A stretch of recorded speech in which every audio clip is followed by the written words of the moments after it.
3, 2, 1, roll it.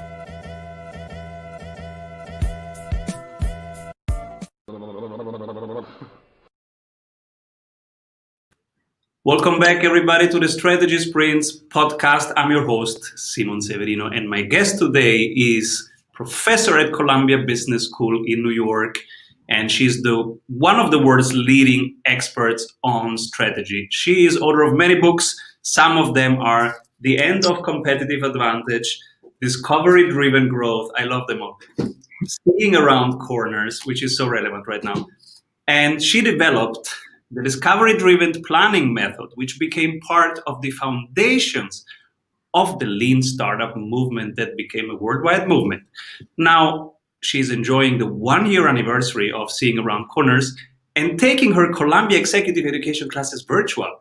Welcome, everybody, Rita McGrath. A pleasure to be here. Thank you. So cool to have you here. And you brought some cool topics. We will discuss 8 specific practices that let you get out to the edges to see where inflection points are forming, what leadership that can manage through an inflection point looks like, and why you need to stop thinking in terms of industries and start thinking about arenas. But first, Rita, everybody knows you, but what are you currently creating? Currently, I'm working on a strategy textbook of all things, because a lot of our thinking about strategy is a little dated, and then doing some teaching at Columbia and trying to get this tools company I've been working on for a while off the ground. So it's keeping me pretty busy. Wow. And does it mean that the public will have access to your courses, or some people? Well, some of the things that I do are free. So I do a weekly Friday fireside chat with interesting, inspiring people, and that's absolutely free. You can go onto my website and log on. I do a monthly newsletter that people can subscribe to. Again, that's free. The Columbia courses, they do charge for them because they have to pay the bills, but some of the other things are inexpensive. The other thing at a reasonable price point is an online course that goes under the nickname of Time for Learning, and it's sponsored by Time Inc. All right.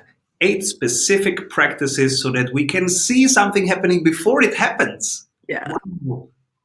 Well, so here's the interesting thing about strategic inflection points, and I should probably define those first.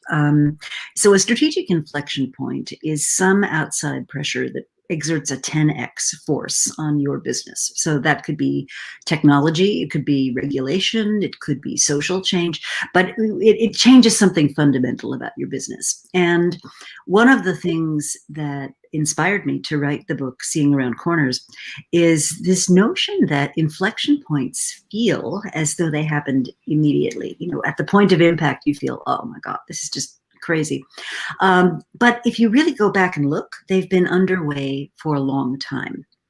And yet the weak signals that an inflection point is coming don't sort of package themselves up and present themselves at your corporate boardroom right there. They happen out at the edges. And this was inspired by Andy Grove, who said, if you want to know where spring is making itself felt, you must go to the periphery, because that's where the snow is most exposed. So the whole concept here is snow melts, but it melts from the edges. And so some practices that you can use to really get out to the edges are, the first one is, are you personally exposed to what's going on, out there? And it's very easy for senior leaders to become isolated. They don't have these direct flows of information and communication. Secondly, are you using and leveraging diverse points of view? And I don't mean diverse in the politically correct sense. What I mean is diverse in different experiences, different backgrounds. If you're all from finance and you're all working on a program and you've all gone to the same universities, and you're going to have a very homogenous point of view. And what you want is more diverse perspectives focused on that. Third, are you encouraging autonomous action by teams? Teams right at the edges. Are you letting information and decision rights go to where people are most exposed to the phenomenon? Then you have the question of fostering little bets. How do you get people who are at the edges to be able to take an experiment. And a great example of this is a program called the Adobe Kickbox program, where it's a red box and inside are instructions and a candy bar and a Starbucks card, but also $1,000 gift card. And you can try anything that's an experiment or a trial with that. You need to be able to get past denial. So my favorite example of this is Alan Mulally at Ford, who, upon discovering that Ford was going to lose $17 billion, convened a big meeting of all of his people, and they coded their performance as all perfect. It was all green. And he looked at them and he said, you know, you can't manage a secret. This is ridiculous, right? Then we have the getting out of the building, making the time to literally, or in COVID days, maybe not so literally, but to get out of the building and see what's really going on. You have to have incentives for speaking honestly. So psychological safety is hugely important. The ability to talk about, uncomfortable things. And finally, as science fiction writer William Gibson said, you know, the future is already here. It's just not evenly distributed yet. So how do you go and visit places where the future is popping up and making itself felt, even if it's not an everyday thing yet? Beautiful. And now I'm curious who you nominate for the strategy award. Let's go there.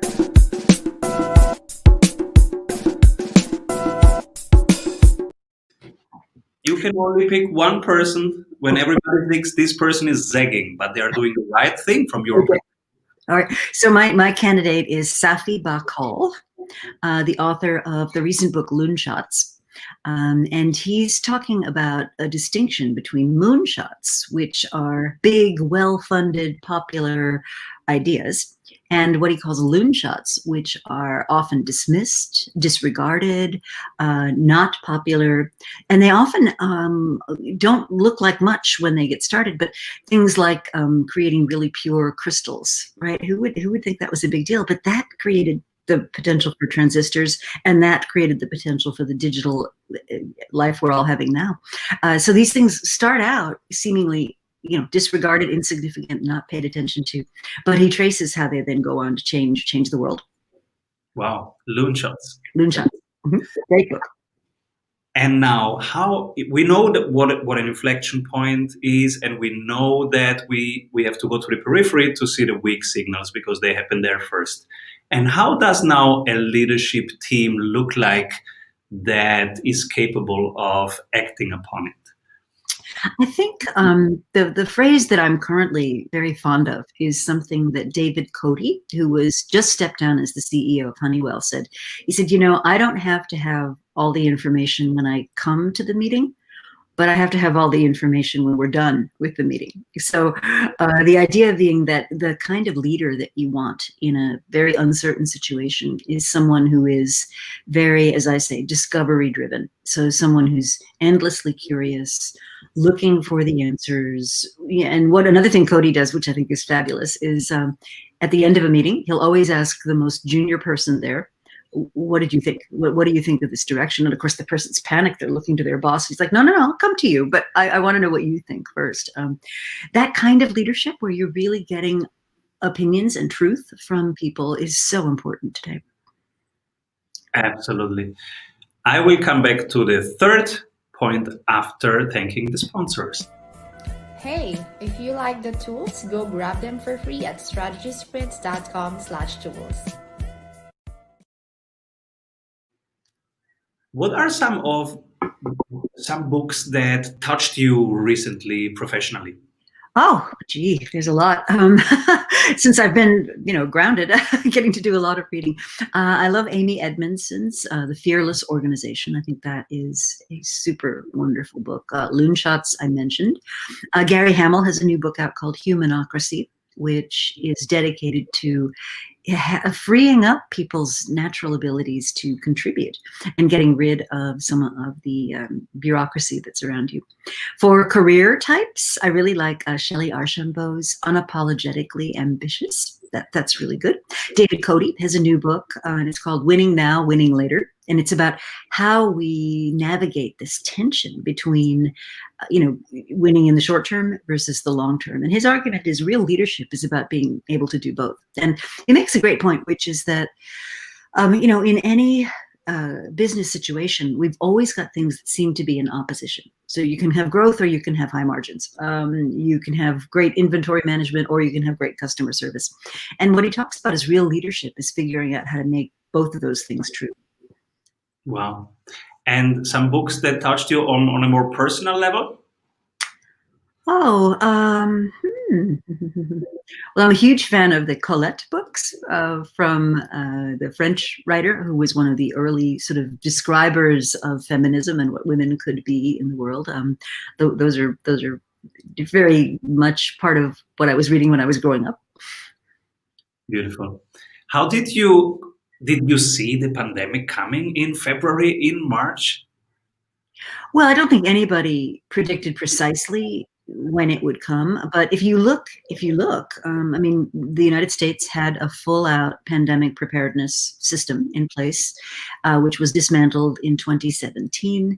In 2015, Bill Gates gave a very famous TED Talk on, what we should be doing now, and he likened it to preparing for a military, right? So the military knows that you don't start to mobilize when the threat is on your doorstep. You have to be ready. And that's the point that Gates made about the pandemic. He said, once it's upon you, it's going to be too late to really respond effectively. So I didn't see the precise pandemic coming, but certainly the idea that something would happen that had an impact of this sort, people have been predicting that for a long time. And how did you, do you have a big team or a lean team? How do you run your business and how did you react to this? Well, I think the first thing is you need to make sure everybody's okay, right? And that they're safe and that they're in a place where they can operate from safety. I mean, I think that's where you have to begin. So I really have two teams. So one is the team that I work with that does my private business. So that's speaking, consulting, writing, that kind of thing. And then the other team is my team at Columbia. So at Columbia, they made the decision to take all of our classes virtual.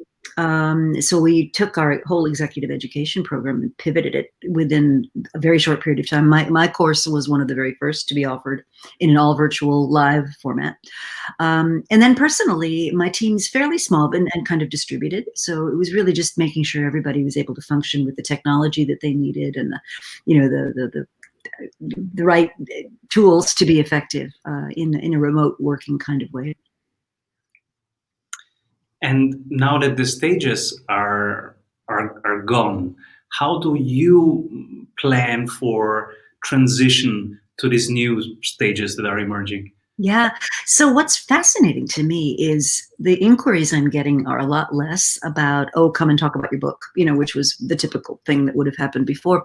And now it's much more, help me make sense of this, help me design my strategy, help me really think about, how do I think about getting out of this uncertain situation? And in a way, this is a great program for this because I believe that the tools of innovation and entrepreneurship, which have always lived in very high uncertainty situations, are the tools that we need now. And the reality is very few people have actually been exposed to them. So there's a lot of demand right now for teach me these techniques to help me understand this, help me think about what my strategy should be. A lot of interest about that. And it's all happening virtually. Why should we stop thinking in industries and instead think of arenas? So the concept of industry is a really interesting one because so many people let it frame the way that they look at the world. And we forget we made this up, right? We make up the fact that there's a journalism industry or an academic industry or an aerospace industry. And what we see now is that industry boundaries are getting very blurry. The other thing about industries is thinking about strategy analysis in terms of industries means by definition, the firms exist, the transactions exist, the people doing the transacting exist, the business models exist. In other words, you're leaving out that whole period before an industry that we could call an industry comes into being. And so you're leaving out an enormously important part of the whole process. So that's the first, I think, challenge. The second challenge is any business, any industry forms at a particular point in history. And certain things are possible and certain things are not. And what an inflection point does is it changes that equilibrium. It changes what's possible. And if you're so deeply steeped in this blinders that an industry creates for you, it's entirely possible to miss these big changes completely until it's too late. And so a poster child at the moment would be traditional apparel, clothing made for the masses. And what we're seeing now is with the advent of a pandemic and the kind of the challenge that we've all got where nobody's going anywhere, right? And yet the apparel people didn't really think seriously about that challenge until it was really forced on them. Absolutely. And this is so important because some innovations do not come from the place you expected. So vertical farming was not invented by architects. And also many of my friends who know that I am invested in Tesla, whenever an execution problem in Tesla comes up, they say, "Oh, see, Simon, we told you." And I'm like, I am not betting at Tesla winning the car manufacturing game because I don't think that's the game they're playing. It's one of their transitional components for now, but the game is the transition from fossil fuel to the new energy world. So it will be smart grids. It will be other stuff that I'm betting on right now. Mm-hmm. And so some companies you cannot even say in which industry they are. In which industry is Apple? I beg your pardon? In which industry is Apple, for example? Right, exactly. I mean, they're in payments, they're in personal technology, they're in products. So yeah, I think it's very, very interesting. The other interesting thing that I think is happening in strategy is that value is really moving from the product, the features of a product, to the quality of the interactions you have with that product. And so Tesla is a great example of this, which is, sure, the car is a thing, right? But the fact that the car is connected, it can communicate, it can capture information, it can share information, it can provide information about many, many things. That's where the real value is going to be, not in the metal and the wheels and that stuff. Exactly. And of course, now I'm curious, what are you investing in? If you want to disclose, what did you learn about that field in the recent shifts? Well, I actually don't do investing on my own. And the reason is that, I work with so many companies. I've got so many possible conflicts of interest. It's just easier to put a wall between me and the specific choices. But what I look for when I'm thinking of companies that are going to do well, I look for option value. And what I mean by that is places where you can make a small investment that buys you the right, but not the obligation to make a bigger investment later on when things are more settled. So certainly things like the battery technology Tesla's working on, an organization like Dyson, I'm super interested in. They just stopped their electric car project because all of their competitors are now going into electric cars, and the problem is they're pricing them as though they're internal combustion engine cars, and that's sort of taking all the option value away. But now they're pivoting and going into healthcare, which is fascinating to me. Absolutely. And what did you recently change your mind about? Oh, that's an interesting one. I think the value of person to person versus remote. Thinking about what we've lost, and in terms of, and I was always of the school where you can do most of the things you need to do remotely. But really, when it comes to innovation, when it comes to coming up with new ideas, I think we're seeing through this pandemic the real value of being in person, of being able to bounce ideas off each other and be there in physical form. I think it's made us appreciate how important that really is. I'm curious, what is it that makes the difference? Because you were so much into the remote school. What is it that makes the difference with human beings? Mm-hmm. Well, I think the concept is really summed up very nicely by my friend Linda Hill, who's a professor at Harvard, and she says, what you're trying to do in a creative enterprise, anyway. Now, this is not maybe something that's more routine, but certainly if you're Netflix or your Pixar or your Disney, or where what you're trying to do is creative work. She says what leaders need to do is tie together individual slices of genius into what she calls collective genius. And it's hard to do. So the way this was summed up to me was a friend of mine who's, she runs an incubator for a large insurance company.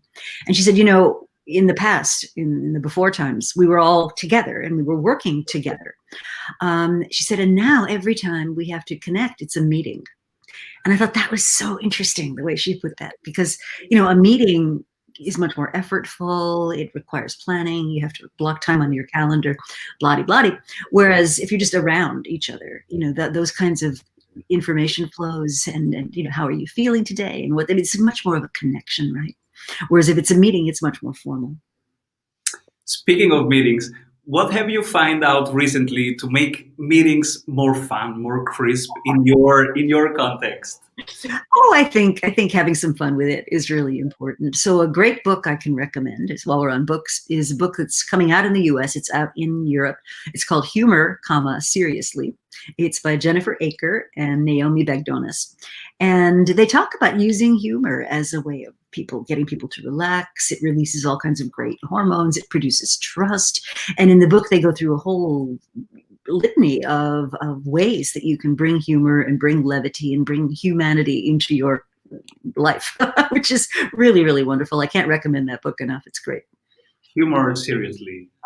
Wonderful. Such a long list from you. And you have brought in books that were not mentioned 10 times already on the show. So you are really bringing in a lot of fresh thinking here. Good. That's great. What is it that I forgot to ask you? That you forgot to ask me? Oh, we have a long list of topics we could talk about. I do think one of the more interesting aspects of strategy right now is really brought about by digital, and how the fact that we can now connect. If you think about digital, right, it sort of started in marketing, like everybody had to have a web page, and that was as far as it got. And then it got into products. You can't buy a hammer now without looking at the Amazon review that said, oh, I left it out in the sun and the plastic handle melted. Don't buy this hammer. Who knew? And now we're seeing digital in business models. And that's where it starts to have a really big strategic impact, because things are possible that were never possible before. If you think of something like Dollar Shave Club, in shaving, right? I mean, if you wanted to get a video message to hundreds of millions of people, even 30 years ago, you'd have to own a production company. You'd have to own a film studio. Today, two guys in a garage with a medium-priced smartphone can do that. And that is just a dramatic sea change in what's possible and what's not. Absolutely. And what is it that around you CEOs have right now to solve first? If you would say, hey, people, check first this before, of all the things that need attention right now, please take care of this. Yeah, and Safi makes a great point. This Safi Bakal, who I mentioned earlier, he says, we spend all this time talking about culture, but when we talk about culture, what we're actually needing to do is think more about structure, and specifically things like the design of incentives. Because what happens in organizations as they get larger is people get incentivized around more hierarchical position and more power and more decision rights and da-da-da. But if you structure it so that your incentives don't reward that, your incentives reward instead more holistic, more innovative behavior, then that's what you're likely to get. So I would say, one thing to definitely look at is what are the structures you're creating and what are the incentives that those structures are leading to. And then a second one, if I could do a second one, is I spend a lot of time with companies trying to help them understand their portfolios. So how do you invest in today's business? How do you think about the near field? And then how do you make sure you've got enough options for the future that when the future becomes the present, you're well positioned for it? So that's a big task. So cool. Rita, who should be my next guest? Oh, so somebody in sort of strategy, innovation kind of things? I think an interesting person for you to invite would be Eric Joachimsthaler. He's the CEO of a company called Vivaldi in New York, and he's got a great book about this new thing in strategy called the interaction field. I think he would make a really stimulating person for your viewers to hear from. Wonderful. And since right now many small businesses, medium-sized businesses are thinking, oh my God, second lockdown, should I just wait for it to be over and then comes new normal?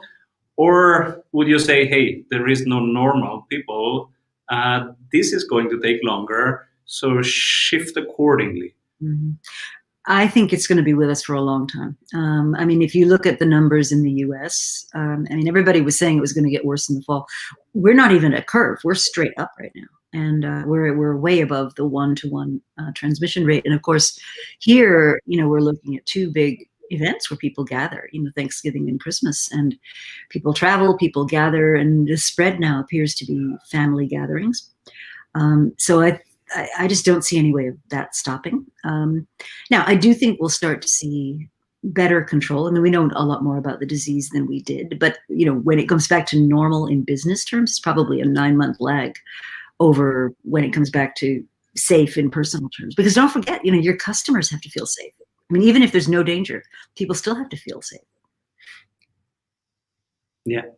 And you talked about psychological safety at the beginning, which is something that we have from time to time here as a topic, but I never really got how to do it.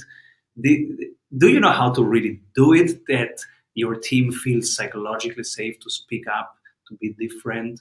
In terms of structures that create culture, what can we do? Well, I think Amy Edmondson would be the right person. So there's informal and formal ways to do it. So let's talk about the formal way, because that's the most easy. Amy studied medical errors in hospitals. And what she found out was that because hospitals are very hierarchical, the surgeon is the god, right? And nobody has authority to say anything to him. So one of the things she did that she recommended was that she said, well, why don't we put the checklist? So first of all, have a checklist, right? What are all the things that we need to make sure are proper before we begin a procedure? Put the nurse in charge of the checklist. So, in terms of your own teams, right, you could ask, you could do what David Cody did and ask the most junior person at the end of the meeting. So what do you think? You can do what some people call the, what is it called? The nominative decision making. So when you come into a meeting to discuss something, instead of everybody speaking, you stop and say, okay, everybody write down, like let's say we pose a question, what's the best way to connect with our customers, let's say. And before you get into a conversation, have everybody write down their best idea. And then you just go around the table and without any evaluation, without any judgment, you let everybody speak. So this is something they do at Amazon a lot. They don't do PowerPoint. So they'll come into their meetings and they'll have a written Word document, which says, 2 pages to 6 pages describing an idea. And the first thing they do in the meeting is everybody sits down and reads the document. And so it's 20 minutes of silence while everybody reads what's written. And then you get to have the vigorous debate. But what's nice about that is then, let's say someone's a little shyer or a little quieter or not normally given to contribute, but if it's their idea and they've written this document, everybody can read what they have to say without the spin, without the PowerPoint, without all that stuff. So those are some ideas.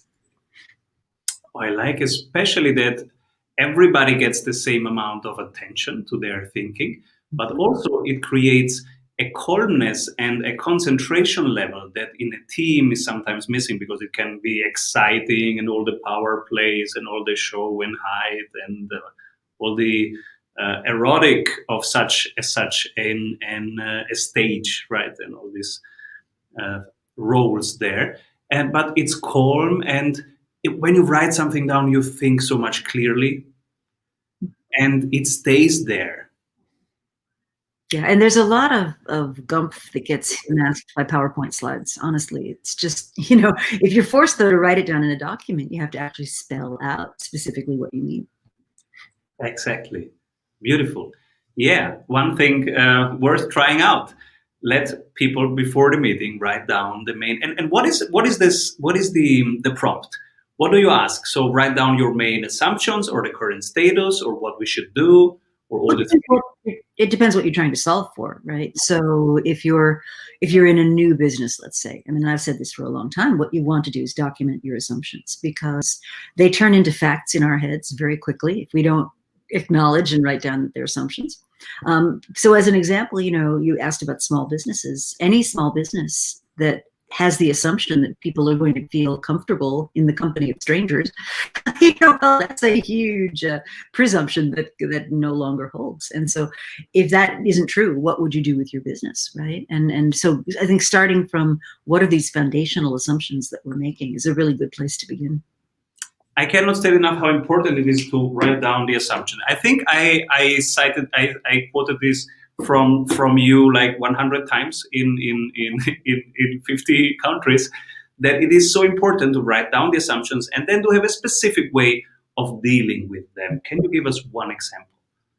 Sure. So I was working with an organization that was exploring the premise that people who owned dogs, specifically dogs, not cats so much, but specifically dogs, had a concern about how their dog was feeling when they weren't around.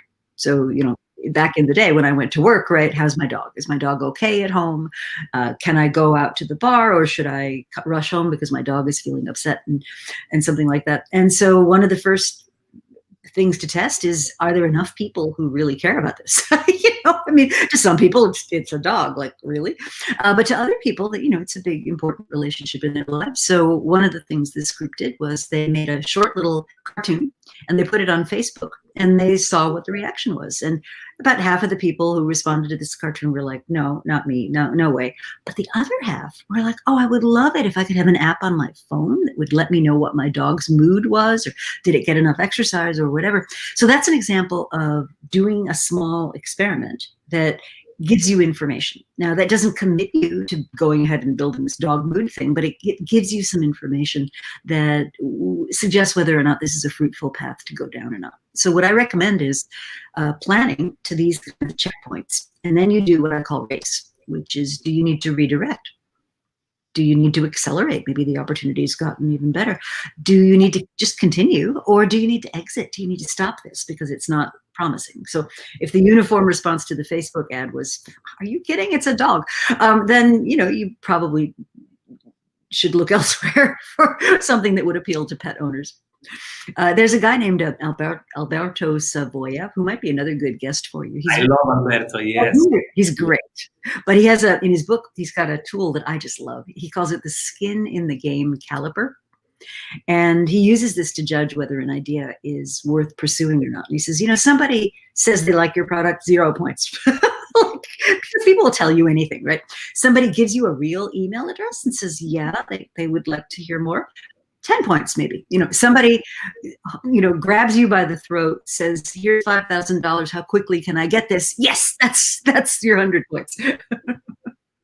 I love Alberto. We use it in our strategy sprints, in our one-to-one coachings with the teams. Get them to fast experimentation every week, 5 experiments.